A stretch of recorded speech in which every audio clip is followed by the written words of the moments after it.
Welcome to my channel. इस video में अपन एनसीईआरटी एग्जाम्पलर के सारे एमसीक्यूज़ कवर करेंगे नए सिलेबस के अकॉर्डिंग, और टोटल एमसीक्यूज़ है 12। पहला क्वेश्चन है क्वेश्चन नंबर 28। यहाँ पे एक ट्रायंगल्स का सेट दे रखा है टी, और जो ट्रायंगल्स है वो यूक्लिडियन प्लेन में है। यानी कि आप समझ सकते हैं कि एक पेपर पे अलग अलग टाइप्स के ट्रायंगल्स बन रहे हैं, और इस सेट पे एक रिलेशन डिफाइन है कि एक ट्रायंगल दूसरे ट्रायंगल से जब भी रिलेटेड होगा अगर पहला ट्रायंगल दूसरे ट्रायंगल के कॉन्ग्रुएंट होगा। कॉन्ग्रुएंट का मतलब है कि सेम शेप और सेम साइज का होना चाहिए। अब यहाँ पे ये वाले क्वेश्चन में इस रिलेशन को रिफ्लेक्सिव, सिमेट्रिक और ट्रांजिटिव के लिए चेक करना है। अब यहाँ पे हर एक ट्रायंगल अपने आप से रिलेटेड होगा, क्योंकि हर एक ट्रायंगल अपने आप से कॉन्ग्रुएंट होता है। तो यहाँ पे अपन लिख सकते हैं कि a element is related to a because every triangle is congruent to itself. तो यहाँ पे ये रिलेशन रिफ्लेक्सिव हो जाएगा। अब सेकंड चीज़ सिमेट्रिक के लिए चेक करें तो ए अगर बी के कॉन्ग्रुएंट है तो बी भी ए के कॉन्ग्रुएंट हो जाएगा, क्योंकि कॉन्ग्रुएंट का मतलब होता है कि दोनों सेम शेप और सेम साइज के होंगे ट्रायंगल्स। तो यहाँ पे ये रिलेशन सिमेट्रिक हो जाएगा। अब यहाँ पे ऐसे ही अगर एक ट्रायंगल दूसरे ट्रायंगल के कॉन्ग्रुएंट है और दूसरा तीसरे के कॉन्ग्रुएंट है तो पहला वाला भी तीसरे के कॉन्ग्रुएंट हो जाएगा, क्योंकि तीनों ही फिर सेम शेप और सेम साइज के हो जाएंगे। तो ये रिलेशन ट्रांजिटिव भी हो जाएगा। तो अब यहाँ पे ये ट्रायंगल्स वाला रिलेशन सिमेट्रिक, ट्रांजिटिव और रिफ्लेक्सिव है, यानी कि ये एक इक्विवेलेंस रिलेशन है। तो इसका करेक्ट ऑप्शन है सी।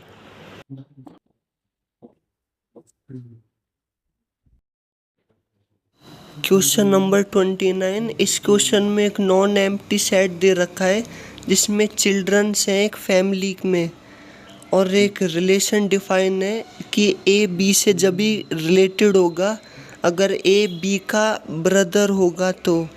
यानी कि चिल्ड्रंस के सेट में दो चिल्ड्रन जब भी रिलेटेड होंगे जब दोनों भाई होंगे जब। अब यहाँ पे इस क्वेश्चन में इस रिलेशन को सिमेट्रिक और ट्रांजिटिव चेक करना है। अब यहाँ पे ऑप्शंस में सिमेट्रिक और ट्रांजिटिव ही है, तो अपन इन दोनों को ही चेक करेंगे जिससे अपन को आंसर पता चल जाएगा। अब पहले तो ये रिलेशन जो है ये सिमेट्रिक नहीं है, क्योंकि अगर एक चिल्ड्रन दूसरे चिल्ड्रन का भाई है तो इसका मतलब ये ज़रूरी नहीं है कि दूसरा चिल्ड्रन भी पहले चिल्ड्रन का भाई हो, क्योंकि दूसरा चिल्ड्रन उसकी सिस्टर भी हो सकती है इसलिए। So are is not symmetric. और यहाँ पे दूसरी चीज़ ये है कि ये रिलेशन ट्रांजिटिव है, क्योंकि अगर एक दूसरे का भाई है और दूसरा तीसरे का भाई है तो यानी कि पहला भी तीसरे का भाई होगा, क्योंकि सभी एक फैमिली में चिल्ड्रंस हैं इसलिए। So R is a transitive relation. तो यहाँ पे बी ऑप्शन करेक्ट हो जाएगा, ट्रांजिटिव बट नॉट सिमेट्रिक।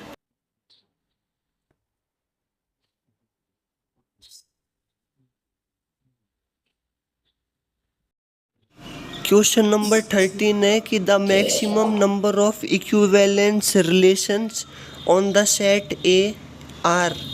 यानी कि ज़्यादा से ज़्यादा इक्विवेलेंस रिलेशंस कितने बन सकते हैं सेट ए के ऊपर। अब सेट ए के ऊपर जो सबसे छोटा इक्विवेलेंस रिलेशन बन सकता है वो है R1, जिसके अंदर 1 1 2 2 और 3 3 होता है। अब यहाँ पे नेक्स्ट एक R2 रिलेशन बन सकता है जो कि एक इक्विवेलेंस रिलेशन होगा अगर पहले वाले रिलेशन में 1 2 और 2 1 भी ऐड कर दे तो। यहाँ पे आप चेक कर सकते हैं कि R2 ट्रांजिटिव, सिमेट्रिक और रिफ्लेक्सिव तीनों है। अब इसी तरीके से RR3 भी बन सकता है अगर पहले वाले सेट में 1 3 और 3 1 का पेयर भी ऐड कर दिया जाए तो अब यहाँ पे अपन ने अगर R1 में 1 2 का पेयर ऐड किया तो R2 बन गया, और अगर R1 में 1 और 3 का पेयर ऐड किया तो R3 बन गया। और इसी तरीके से अगर R1 में अपन 2 और 3 का पेयर ऐड करते हैं तो R4 बन जाएगा। अब यहाँ पे एक और रिलेशन बन सकता है अगर अपन R4 में और भी पेयर्स ऐड कर दें तो।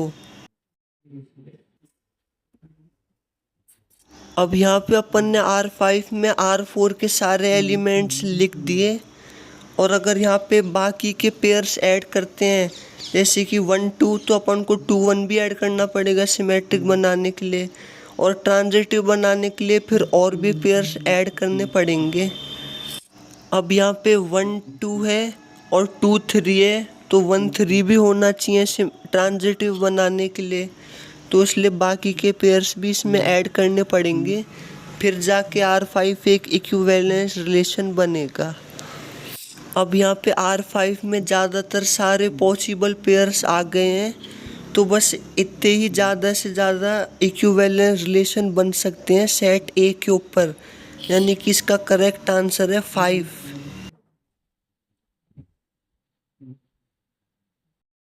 अब क्वेश्चन नंबर 31 में NCERT का फेवरेट सेट दे रखा है, और इसके ऊपर एक रिलेशन है जिसके में एक ही पेयर है 1 2, तो ये R रिफ्लेक्सिव है, ट्रांजिटिव है या सिमेट्रिक है, ये चेक करना है। तो ये जो रिलेशन है ये रिफ्लेक्सिव तो नहीं है क्योंकि इसमें 1 1 और 2 2 पेयर्स नहीं है, यानी कि इस रिलेशन में सेट ए का कोई भी एलिमेंट अपने आप से रिलेटेड नहीं है। अब यहाँ पे दूसरी चीज़ कि ये रिलेशन सिमेट्रिक भी नहीं है क्योंकि 1 2 तो है लेकिन 2 1 पेयर नहीं है। और तीसरी चीज़ ये रिलेशन ट्रांजिटिव भी नहीं है क्योंकि रिलेशन में सिर्फ एक ही पेयर है इसलिए। क्वेश्चन नंबर 32, इस क्वेश्चन में एक रिलेशन दे रखा है रियल नंबर्स के सेट में, और रिलेशन ये है कि एक नंबर दूसरे नंबर से जब भी रिलेटेड होगा जब पहला नंबर दूसरे नंबर से बड़ा हो या उसके इक्वल हो। अब यहाँ पे रिलेशन को रिफ्लेक्सिव, ट्रांजिटिव और सिमेट्रिक चेक करना है।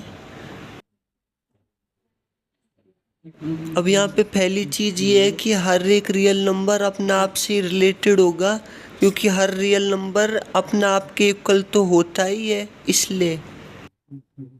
तो यहाँ पे ये रिलेशन रिफ्लेक्सिव हो जाएगा।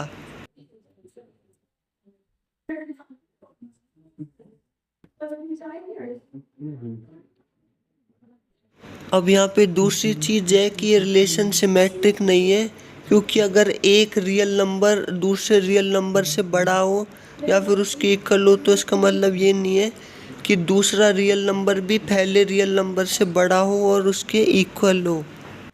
अब जैसे कि 4 2 से बड़ा होता है लेकिन 2 4 से बड़ा नहीं होता। अब तीसरी बात यह है कि ये रिलेशन ट्रांजिटिव है क्योंकि अगर एक नंबर दूसरे नंबर से बड़ा है और दूसरा नंबर तीसरे नंबर से बड़ा है तो इसका मतलब पहला भी तीसरे से बड़ा होगा, और मान लो ये इक्वल भी है तो भी तीनों आपस में इक्वल हो जाएंगे इस कंडीशन से।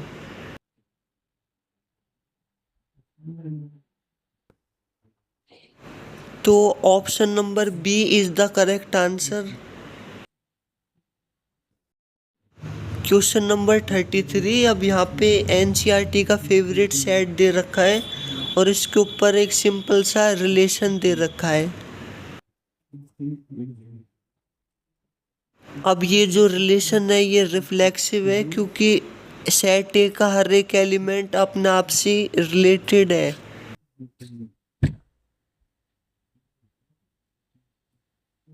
अब यहाँ पे नेक्स्ट चीज ये है कि यहाँ पे 1 2 तो है लेकिन 2 1 नहीं है, इसलिए ये रिलेशन सिमेट्रिक नहीं होगा।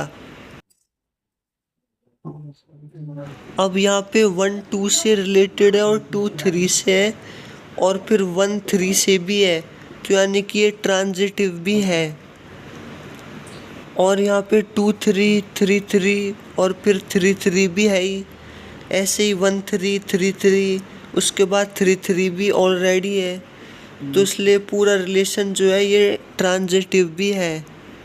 तो यहाँ पे कुल मिला के ये रिलेशन ट्रांजिटिव है और रिफ्लेक्सिव है, लेकिन सिमेट्रिक नहीं है, तो इसलिए option A is the correct answer.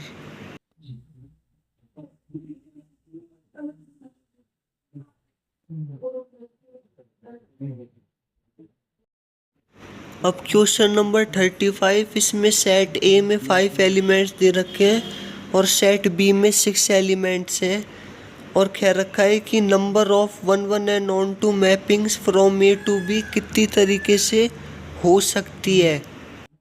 यानी कि सेट ए के एलिमेंट्स कितने तरीके से सेट बी के एलिमेंट से कनेक्ट हो सकते हैं 1 1 एंड ऑन टू तरीके से। अब यहाँ पे एग्जाम्पल के लिए आप मान लो कि सेट ए में 5 एलिमेंट्स हैं ये, और सेट बी में 6 एलिमेंट्स हैं। अब यहाँ पे 1 1 का मतलब है कि सेट ए का हर एक एलिमेंट सेट बी के सिर्फ एक ही एलिमेंट से कनेक्ट होगा, और ऑन टू का मतलब है कि सेट बी के हर एक एलिमेंट कवर होना चाहिए।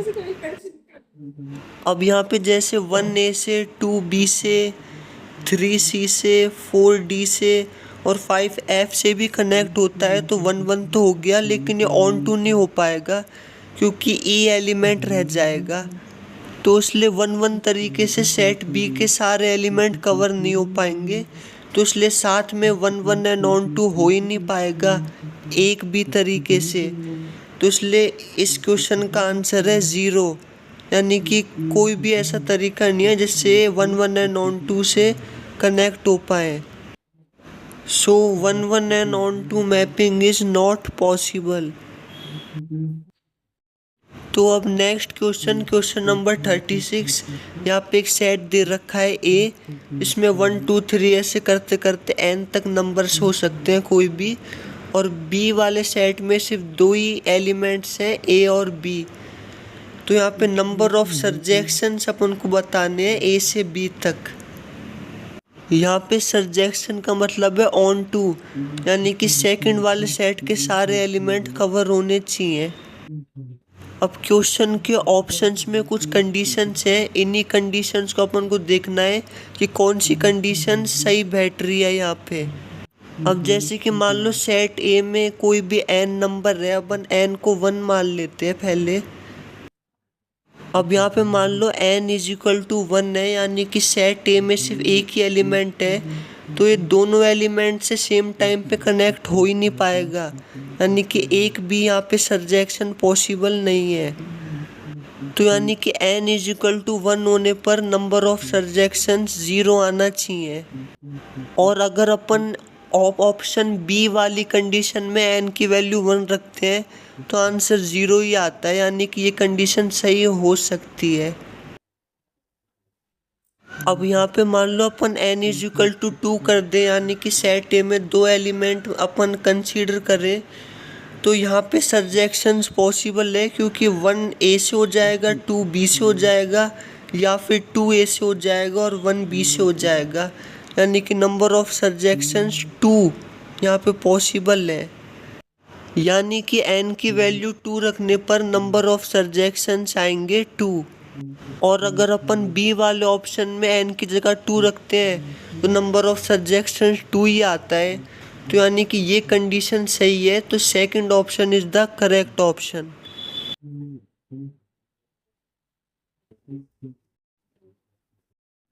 क्वेश्चन नंबर 37 में एक फंक्शन दे रखा है रियल नंबर के सेट से रियल नंबर्स के सेट तक, जो कि है F X is equal to 1/x। तो ये जो फंक्शन है ये 1 1 है, ऑन टू है या बाइजेक्टिव है, ये चेक करना है। अब यहाँ पे जो सेट यूज हुआ है वो है रियल नंबर्स का सेट, इसमें 0 1 2 कुछ भी आ सकता है, तो रियल नंबर के सेट में 0 भी होता है, तो अपन x की जगह 0 पुट करते हैं, तो 1/0 तो नॉट डिफाइंड होता है, तो इसलिए फंक्शन भी नॉट डिफाइंड हो जाएगा at x is equal to 0 पर। तो यहाँ पे option number D is the correct option.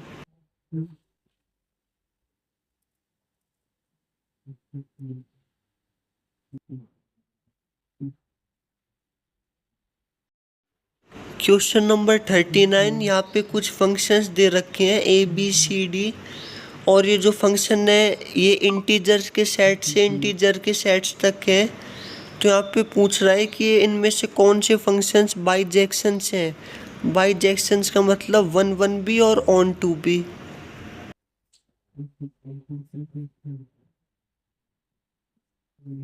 अब अपन फर्स्ट वाले फंक्शन को चेक करते हैं। अब यहाँ पे x की जगह पे अपन कोई भी इंटीजर रखेंगे तो उसका क्यूब ही आंसर आएगा। तो कभी 4 तो आ ही नहीं पाएगा, लेकिन 4 भी इंटीजर्स में आता है, तो इसलिए सारे इंटीजर्स कवर नहीं हो पाएंगे, इसलिए ऑन टू नहीं होगा। अब ऑन टू नहीं होगा तो ये जो फंक्शन है ये बाइजेक्शन भी नहीं होगा, क्योंकि बाइजेक्शन फंक्शन होने के लिए 1 1 और ऑन टू दोनों होना ज़रूरी होता है। अब यहाँ पे फंक्शन ए की तरह ही सी और डी भी ऑप्शन आप चेक कर सकते हो, ये भी बाइजेक्शन नहीं होंगे। अब जो बी ऑप्शन वाला फंक्शन है इसको अपन चेक करेंगे। तो सबसे पहले 1 1 के लिए इसको चेक करना है।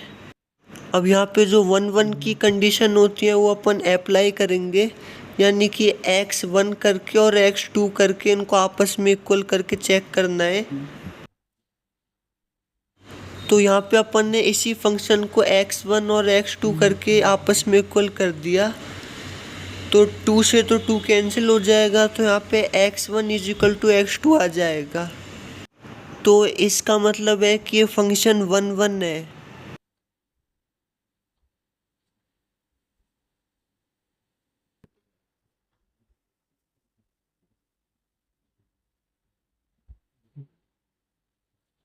अब यहाँ पे इस फंक्शन को ऑन टू के लिए चेक करेंगे। तो सबसे पहले इस फंक्शन को y की फॉर्म में लिख लेते हैं। यहाँ पे अपन ने fx की जगह पर y लिखा है बस। अब इसी इक्वेशन में अपन 2 को अगर उस तरफ ले जाएंगे तो x = y-2 आ जाएगा। अब नेक्स्ट फर्दर यहाँ पे अगर fx वाले फंक्शन में ax की जगह पे y-2 अपन पुट करेंगे तो ये घूम फिर के y आ जाएगा, जो कि रेंज है। तो यानी कि फंक्शन रेंज के इक्वल हो जाएगा। अब यहाँ पे फंक्शन में x की जगह पे y-2 रखने पर सेट b के सारे एलिमेंट्स कवर हो रहे हैं, यानी कि सारे इंटीजर्स कवर हो जाएंगे। तो यहाँ पे फंक्शन ऑन टू भी हो जाएगा। तो जो करेक्ट आंसर है वो है ऑप्शन नंबर बी, क्योंकि ये एक बाइजेक्टिव फंक्शन हो जाएगा।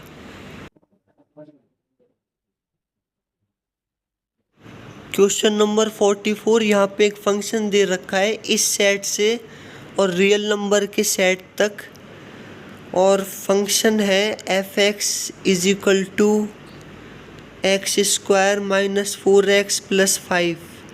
ये एक क्वाड्रेटिक इक्वेशन की फॉर्म में है फंक्शन, और कुल मिला के इस फंक्शन की रेंज फाइंड करनी है। यहाँ पे रेंज का मतलब है कि f(x) वाले फंक्शन में x की जगह पर वैल्यूज रखने पर जो पूरे फंक्शन जो वैल्यू देगा वो सारी वैल्यूज को ही रेंज कहते हैं। अब यहाँ पे अपन f(x) वाले फंक्शन में x की जगह पे 2 रख सकते हैं या फिर 2 से ज़्यादा रख सकते हैं, 3 4 कुछ भी। अब यहाँ पे अपन x की जगह पे 2 पुट करके देखते हैं, जो कि मिनिमम वैल्यू है सेट में।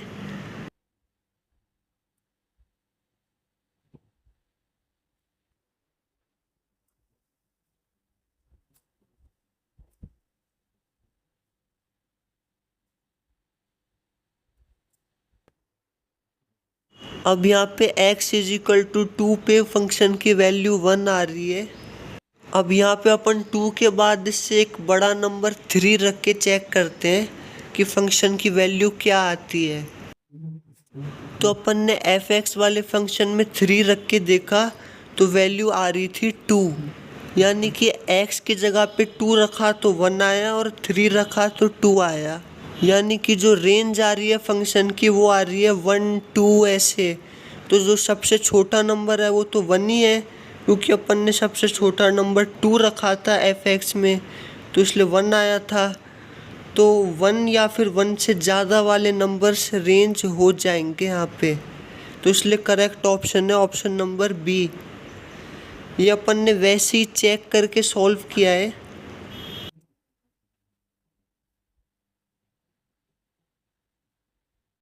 क्वेश्चन नंबर 46, ये एक इंटरेस्टिंग क्वेश्चन है। इसमें एक फंक्शन दे रखा है रियल नंबर के सेट से रियल नंबर के सेट तक, और फंक्शन कुछ ऐसे है कि अगर x की वैल्यू 3 से ज़्यादा हो तो उसको 2 से मल्टीप्लाई कर दो, यानी कि 2x में रखो, और 1 और 3 के बीच में हो x की वैल्यू और 3 के इक्वल भी हो तो उसका स्क्वायर कर दो, यानी कि x स्क्वायर में रखो, और 1 के इक्वल या 1 से छोटी हो तो उसको 3 से मल्टीप्लाई कर दो। तो इस कंडीशन का ये कुछ फंक्शन है, और अपन को f-1 प्लस f2 f4 इसका सम चेक करना है। तो यहाँ पे सबसे पहले f-1 चेक करेंगे, तो x की जगह पे -1 रखना है। अब -1 1 से छोटा होता है, तो यानी कि इसको 3 से मल्टीप्लाई करना है। तो -1 को यहाँ पे 3 से मल्टीप्लाई करेंगे, यानी कि x की जगह पे -1 रखेंगे तो -3 आएगा आंसर। और इसी तरीके से f2 चेक करेंगे। अब 2 जो है वो 1 और 3 के बीच में आता है, यानी कि इसको स्क्वायर करना है।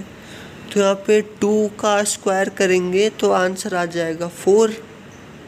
अब ऐसे ही f4 चेक करेंगे। अब 4 3 से बड़ा होता है तो उसको 2 से मल्टीप्लाई करेंगे कंडीशन के हिसाब से। तो 2 से मल्टीप्लाई करने पर आंसर आ जाएगा 8।